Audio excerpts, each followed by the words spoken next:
nag-walk out sila dahil ayaw po nila na makaboto yung ilan naming mga kasama. Yun po, sa kanila mismo nanggaling yon. Objective ng walkout nila, sila ang maging majority.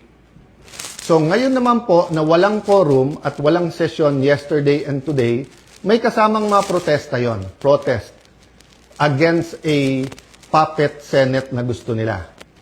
But it is also a parliamentary tool to ensure na tuloy ang Blue Ribbon hearing sa Thursday.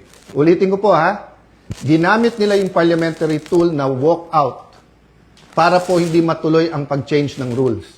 So ngayon po ang majority, ginagamit din po ang rules sa tama, morally, legally, to ensure na hindi agawin ang mga committees para po matuloy ang hearing ng Blue Ribbon sa Thursday at ang iba't iba pang mga importanteng hearing sa bawat committee.